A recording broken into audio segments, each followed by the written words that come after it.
Investor's Edge with Gary Kaltbaum. Straight talk about you and your money. Now from the BizTalk studios, here is Gary Kaltbaum.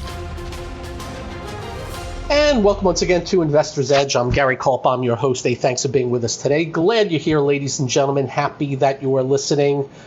It is, July 12th, I think, 2024.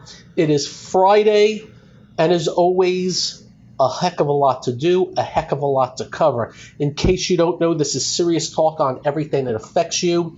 We will do markets, the economy, jobs, your industry, Washington, D.C., the election, whatever necessary we will do. Ladies and gentlemen, we had to change it up a little bit today. We typically tape the show after the market close.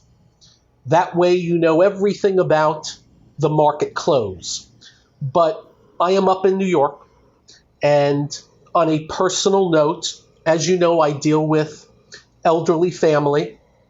My mother is in the hospital right now. My father needs to be taken care of to a certain extent. So we're juggling a few things today. So you get the point. So as of this second, it is just turning 1:30 p.m., 2.5 hours before the close. My humble apologies up front, but I'm sure you know, and I believe everybody agrees, family first. Everything else is secondary. So, for starters, and yesterday we were full of the markets as much as possible. We'll talk a little bit about D.C. and the election a little bit. As I speak, Dow's up over 400, S&P up 58, NASDAQ getting back 215 of the 360 points from yesterday. A good day for the semiconductors after getting trounced yesterday.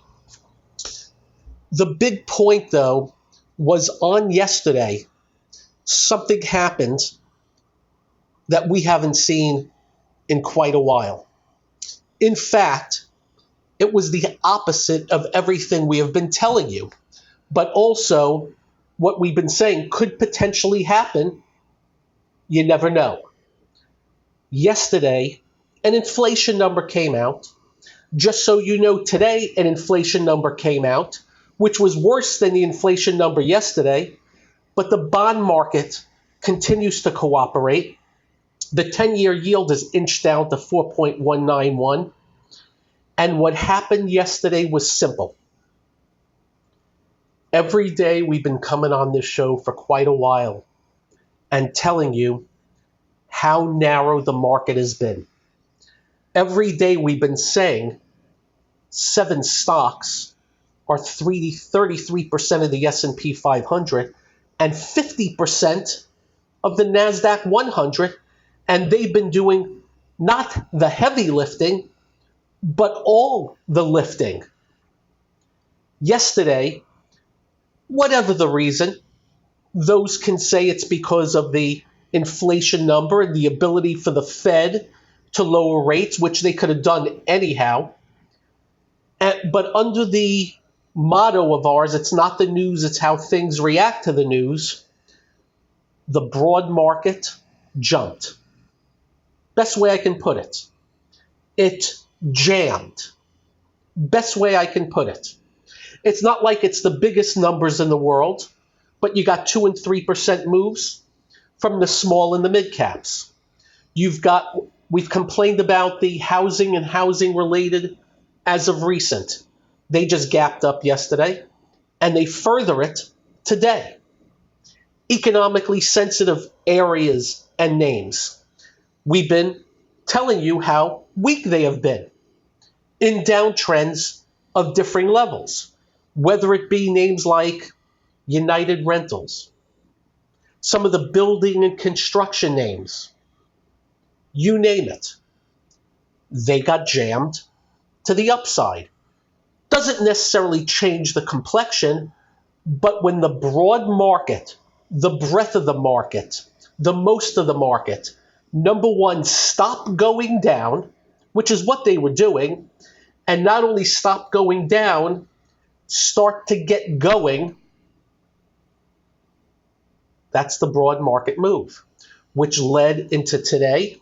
And I can tell you the Dow is at a new yearly high. I only have one stock in the Dow at a new yearly high this second in Amgen.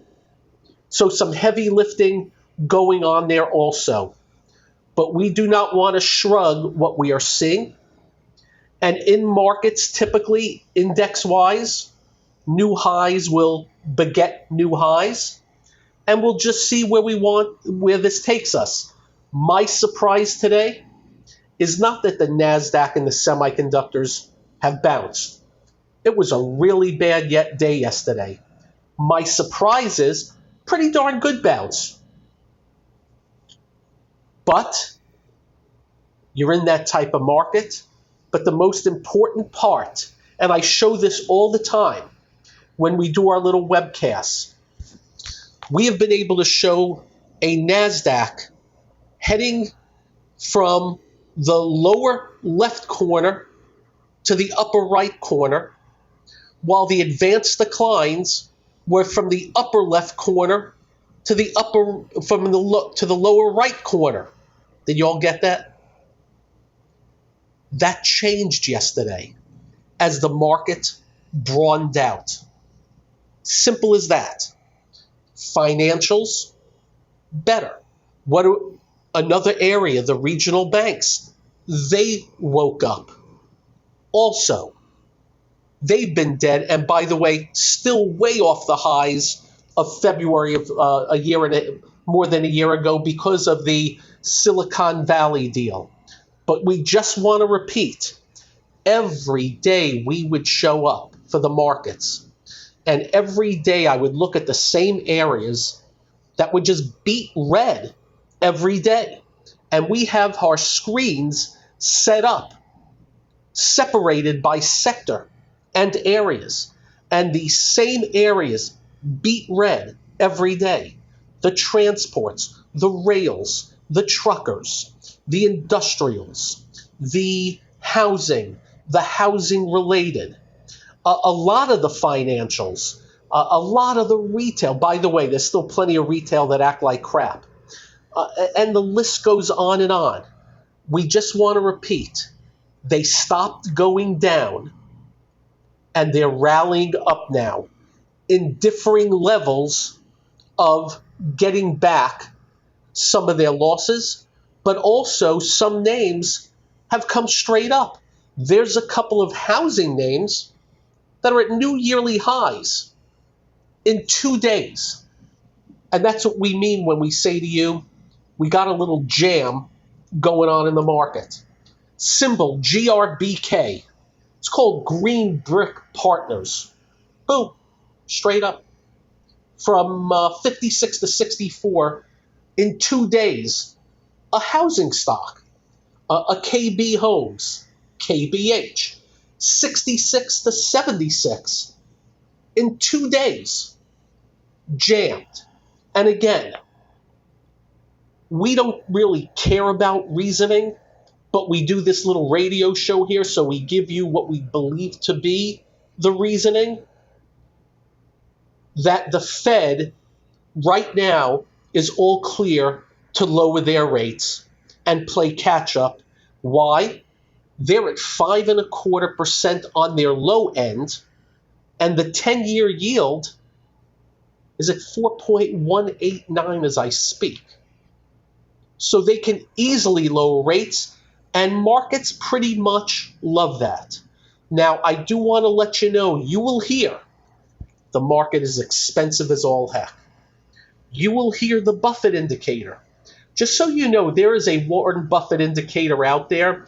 When the market is worth this much versus GDP, it's overpriced and look out. Well, I can tell you that Buffett indicator went into big bright alert months ago. Guess what? The market's still going higher. So where it stops, we don't know. How far it goes, we don't know. All we know is that yesterday the market woke up, the broad market, while the bigger cap stuff got trashed. Today, the bigger cap stuff having a pretty decent comeback of yesterday. Have to think they're going to do some backing and filling, though, and probably some time and price in here. We probably think that there's going to be a little bit of relative weakness there. And what we do watch right now is the broad market. What's going to show up? What's going to show leadership? It's 2 days old. Make that a day and a half. I'm Gary. This is the one and only Investor's Edge.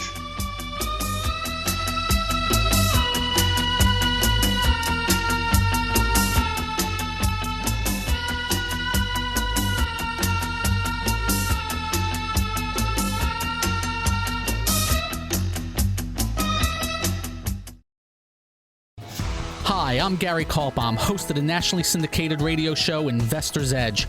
We're not just handsome radio people. We manage investors' money for a living, specializing in fee-based discretionary money management. No big commissions, just a fee on the assets that's managed. We also provide a full range of personalized services, including retirement planning, fixed income, and educational needs, all to assist you in achieving your financial goals. Understanding not all individuals have the same needs, we'll carefully evaluate your personal goals to determine a proper investment strategy. If your current approach to investing is not getting you to where you would like to be, call us to make an appointment for a complimentary portfolio review. The number to call is 888-422-5559. That's 888-422-5559. That's 888-422-5559. Investment advisory services offered through Kaltbaum Capital Management. It's time to switch on the integrator units and get the brain cells working. You're listening to Hey, this promises to be fun. Investor's Edge The last bastion of quality programming. with Gary Kaltbaum. It doesn't get better than this.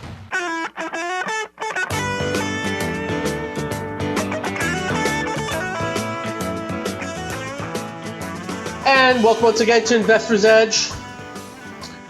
It is almost 1:40 p.m. Again, our apologies. We are doing the show. I think we've maybe once or twice done it this way, much earlier in the market day, but family calls right now, and we just wanted to get this done early. My mom has, hey, she's 91. That's the best way I can explain it to you. She's 91. Dad's going to be 93. God bless it. He keeps complaining. I keep telling him he's beaten the average male by God knows how much. I keep telling him I know 75-year-old people that can't take care of themselves. He's going to be 93. I don't think I can explain it enough to him. So we're doing a little taken care of. Tomorrow, on top of all this, as you know, is a bris from my grandson. If you want to see a picture of him, I posted one on my Twitter feed, which is now X. Amazingly, I posted a picture of my grandson, and I don't know how this works, but that picture now has 83,000 views. 83,000 views. That's pretty darn good. And he's a good-looking kid, if I must say so myself. Reese Daniel Kaltbaum, alive and kicking. And we're going to do everything possible to make sure he's got a great life. As I speak, Dow's up 450. S&P up 62. I've got to get used to the fact that the Dow is up 450, and it's only 1.1%. I got to get used to that fact. It's only 1.1% at 450. And again, I just want to do some repetition here to give you an idea of what's going on. Home Depot. Just an example. The last 4 quarters earnings, down 8, down 10, down 15, down 5. Revenue, year over year, every quarter, has been down. It's not good. And guess what? Until 2 days ago, the stock had done nothing in a year. Home Depot. In fact, by the way, you got to go back to June of 21. 2 days ago, June of 21, stock hasn't done anything. 3 years.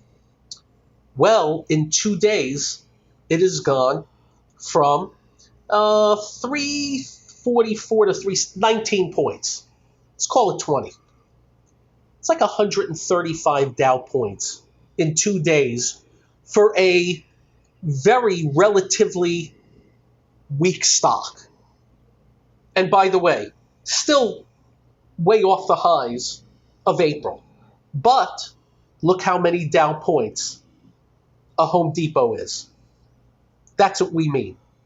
A Caterpillar, it's been pretty weak. Stock has gone from 382 down to 321 2 days ago. It's up $16 in 2 days. 100 and something Dow points. Still weak, but guess what? Look what it does for the Dow. United Health in the Dow. Stock was 555 in December. It's still at 512 today. But guess what? In the last 2 days, plus 22 points. Dow points. Let's call that about 140 Dow points. So that's how they end up moving things. And it all counts. It's all real. And as I said, the Dow is at a new yearly high. I've got Amgen at a new yearly high, and I just went through all 30. Not one other stock is at a new yearly high in the Dow. By the way, Amgen earnings down 1% last quarter. But at any moment in time, market doesn't give a crap. McDonald's, brutal bear market McDonald's. Brutal bear market the last 6-7 months. Stock's even gone up 11 points. Let's call that 70 Dow points. There you go. So we also going to have to differentiate, okay, this is rallying in a bear market. Oh, this is rallying, not a leader. And that's what we're going to be disseminating and differentiating and all that fun stuff. But on a broad basis, things are picking up. And we will find things, we'll address them, and see how it goes. But we do want to point out also, earnings season. Wells Fargo's down 6% today on their earnings. JP Morgan is even down $1.50 on their earnings. Was down 4 and change, but a stronger market helps that. Citigroup down $1.30, about 2.5% on their earnings. So you got some banks down today. Market doesn't give a crap.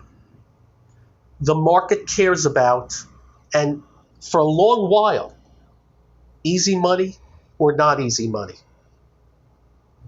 And we're getting easier. First, the market conditions with the 10-year going from 5 down to 4.2. And now I'm letting you know, and I don't pull any punches on the Fed. This just gives them the green light. It gives them a big green light. Now, whether or not they lower rates or not, the market is thinking they are. More importantly, the market already is. And that for us, that's what does the trick. Getting back on some things. Very impressed with some comebacks today in semiconductors. And I say that because it has been the leading group. That said, wonder if yesterday's highs are going to be the highs for now. Not sure just yet. And in these days of the artificial intelligence, these days of companies just announcing artificial intelligence and their stocks get juiced, these days where they kind of like are akin to 99, where a company would announce, hey, we're going to add .com to our name, and it would goose the stock. We'll see. Now, I also want to mention on the AI, there are people coming out and saying it is about as overhyped as can be, and they're going to crash. We're just giving you all aspects and all thoughts. And I'm bringing this up because a couple of these people are brilliant. Don't need to mention who, but there's certain people I follow in the technology arena. They think it's overhyped, the spending ain't going to last, and look out below. Do you know how I look at it? File manager, watch the stocks. Simple as that. Up next, we'll continue. I'm Gary. This is the one and only Investor's Edge.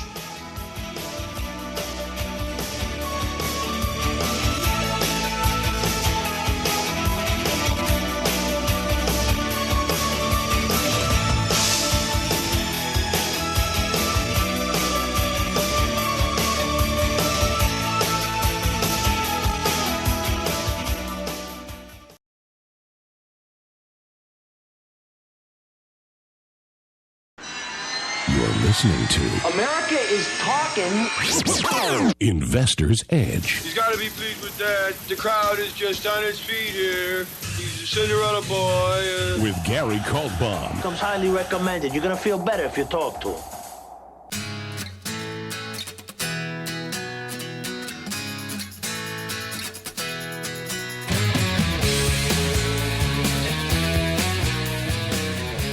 And welcome once again to Investor's Edge. Again, our humble apologies. We are doing this show. Right now it's 1:48 p.m. Market is still open. We've got some family things got to address. Got a mother, 91 years old, in the hospital. A father that takes care of himself but needs a little oversight. And just want to be ready. Usually we tape this show in the 4 o'clock hour, so we're just going to do a little bit early. But I have to tell you, since we started the show, the Dow's gone up from up 400, it's up 490 today. And just remember, 490 is just 1.2%. Keep that in mind. And just keep also in mind, a $500 stock in the Dow that goes up 1%, just 1%.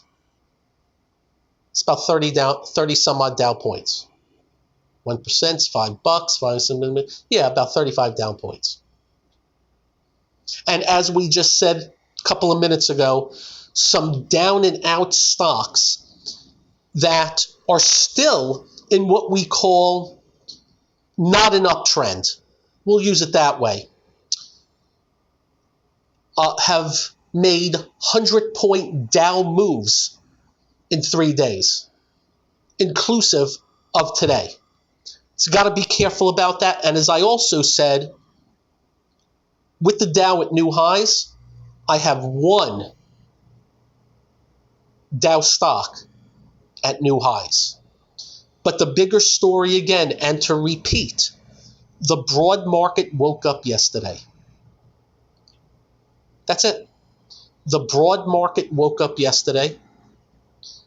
This is the areas that we have been whining, complaining about for a very long while. The move right now is what we would call nascent. Notice the big word, but it's a start. It is the areas we've been on this show telling you, like rails, truckers. Well, the airlines are still weak, by the way.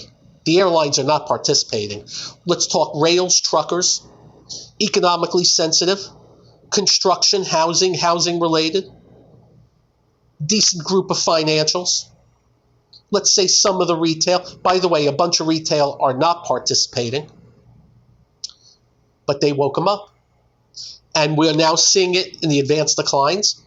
We would come on this show and say to you, by the way, the NASDAQ was up 200 today, but the advanced decline was 1,000 up, 3,000 down. Catching the drift? Today, again, 26 up, 11 down on the NASDAQ. 30 up, 8 down on the New York. That's good stuff. The other part of the equation, after yesterday's, for lack of a better word, trashing of the NASDAQ, pretty darn good comeback. And may I state for the record, I'm actually surprised how good of a comeback, especially in the semiconductors today. But that's the AI thing. And we'll see how we finish because, again, it's not even 2 p.m. and we're doing this show early. But good stuff. And when I do my scans now, I have a lot more symbols that I have to write down. That's the story. Next week, we'll head into big earnings, and we'll get some reactions to the upside. We'll get some reactions to the downside. But the juice is loose. The broad market is picked up. My screens that were beat red every day no longer beat red. In fact, the opposite. I can pick out some things that are weak, but I'd rather accentuate the other way at this juncture. This started yesterday, not the day before. It started yesterday. Just letting you know. And now we'll see where it decides to take us. Don't know where it takes us. We never know how far, how long. We don't predict. We don't target. We just are looking for launching pads that turn into uptrends. And of course, close our eyes, hold our nose, and pray. I'm looking at the semis as I speak. I'm like, big wow. I would have thought they'd been down for the count for a while. Not so sure anymore. Also of note, just picking apart a few things. Apple. You know, Apple's part of that big stuff, right? It's up $5 today. So not everything. Not everything. Your job this weekend, just like my job, check out that new yearly high list. If you look at Investors Business Daily when they come out on the weekend, they separate it by groups, see what shows up, and as always, you get to decide. It's your money. But again, housing, jammed for 2 days. By the way, housing stocks got back in 2 days what it took 3.5 months of downside. Not kidding. Went from 116, the ITB, to 97. It's back to 109. 2 days. You just never know. As an example, we want to let you know that the consumer discretionary, which had a rough day yesterday, that's near a new yearly high. That'd be the XLY. We want to let you know that the XLF, which is the big financials, right at a new yearly high. We want to let you know that the regional banks got some work to do. Let's not get too excited about them yet. But we found one, PNC Bank. That's a regional. That's at a new yearly high. So a big winds are changing in the market. The only question, is it fleeting or is it the start of a broad market move? And if you don't know what I mean by broad market, well, we'll show the advanced declines versus the indices again this weekend on our little shows that we do. That'll be of interest. And we'll be scanning like madmen this weekend. And now we segue. So our biggest complaint is what they're doing to us. And we pull no punches. We are fans of none. We don't have to repeat all that. The president had a press conference last night, and it's interesting to note that when you have to be measured about how you handle a press conference and whether you're falling all over yourself, I think that's an issue. He called the Vice President Trump. He introduced the head of Ukraine as Putin. So there were missteps, but I've got to repeat the long run. As you know, I now have a grandson. I now worry about his long run. And part of that press conference last night was the president defending himself. And he was talking in circles about foreign policy and stuff, but he jumped in and talked about what a good job he has done with the debt. And as you know, we have highlighted that we're now in the twos. $2 trillion deficits on purpose, with no accountability. The debts, the deficits. And then he went on and on about Trump. Up next, we'll go on and on about it. You'll see what we mean. This is the one and only Investor's Edge.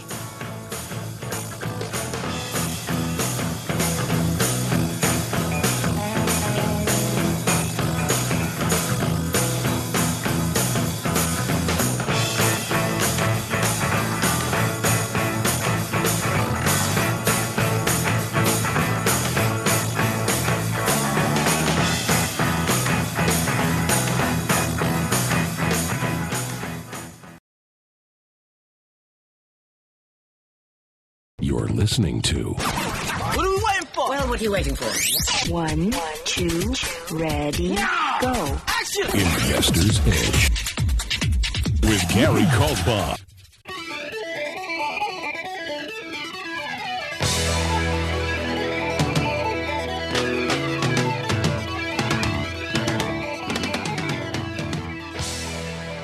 And welcome once again to Investor's Edge. It's 2 p.m. Dow's up 459, S&P 66. Very good day. Broad market, good day. The stuff that wasn't working, good day. Jammed to the upside in some of those areas, good day.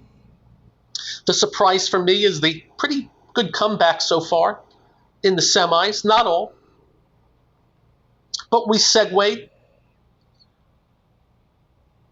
All the media last night that was, by the way, picked on, and we're now finding out that certain media was giving the questions to the president. We just found out he's not had a cabinet meeting in 9 months. We just found out when we did have cabinet meetings, it was scripted, so none of his cabinet can give him any input. But the media doesn't bring up any of the BS. I remember under Trump, it was a 24/7 colonoscopy of Trump and what they believe to be his BS. And I keep hearing about the record of Biden, the record this and the record that, and I can't tell you how nauseating it is at this juncture. And I mean nauseating. Our record, the one we look at, the one that we believe matters most, is the long run. And we have used the terminology on this show. All they're doing is creating another credit card with a higher credit limit to pay for the last one. Joe Biden last night stated he has a great record on the debt. He is breaking all track records, and by far, on yearly deficits. And it's been done on purpose. Nothing by accident. We're in the twos. They're spending more than $2 trillion more than they're supposed to. That's number one. We're at 35 trillion of debt now. This does not include OZs on Social Security and Medicare, which are government programs, and the government admits, oh, we're in trouble going forward. And the media do not simply ask, why are you not, because they never use the word lying unless it's Trump. How about just saying, why aren't you telling the truth on your record on the debt? Here are the numbers. We have been told by the Congressional Budget Office that we are guaranteed to go from 35 to 56 trillion, another 21 trillion in 10 years. Guess what that means? 65 to 70. Remember, the Congressional Budget Office, all they do is catch up to me and my numbers. I don't have analysts going out. I don't have 1,000 analysts going out to figure out numbers. It's simple. I take out my rusty abacus and I can figure it out. It's not going to be 56. It's going to be towards 70. How do we know? Because they're using 2 and 3% GDP. Nah, ain't going to happen. They're using, no recessions. Ain't going to happen. What about shocks? They're not using anything of shocks to the system. They're not using what if interest rates skyrocket. They're using perfection. And the question is, and it's a simple question, at what point does all this taunting of the economy, of markets, of your industry, your job, at what point does all this taunting blow up? I don't know. We've never given you a date. We never have said to you, at 30, at 20, at 25, at 35. We really do not know. We have been able to just take out another credit card with a higher credit limit to pay for the last one. What a concept. So we're just letting you know, we're going to stay on top of it. And just so you know, without bias, who did we give hell on also? Donald Trump. George Bush. Remember the compassionate conservative George Bush and his spending. We expected it from Obama. We've always expected it from the very lovingly spending left, but it's also been the right that has become the left on spending. And that's how you get to where we are. So just letting you know, markets are acting just fine. The markets are now broadening out. Don't worry, everything's okay. We're just letting you know. $6 billion and change was added to our debt today and grows a little bit every day. And the journalists are not asking about it, and nobody gives a crap. We'll keep harping on it. And we hope there is never that day. But Joe Biden came out again last night, and we couldn't care less how much he slips up. We give a crap that he's lying about his record. They said his foreign policy speech last night, terrific. Tell that to the women of Afghanistan. The media didn't mention that some of the areas of the world are on fire under Joe Biden. Yet the media now wants his you-know-what out. Don't you love things? Anyway, thanks for your indulgence today. It's only 2 o'clock. Market can change. It's up nicely. Have a great weekend. Drive carefully. When you get home, do like we do. Quite simple. Make sure you hug your family. Make sure you hug your children. Make sure you hug your mom, especially if she's in the hospital. We'll see you on Monday. Take care, everybody. Have a good day. Bye-bye. This has been Investor's Edge with Gary Kaltbaum on BizTalk. To listen to past episodes or to get in contact with Gary, go to GaryK.com. That's GaryK.com.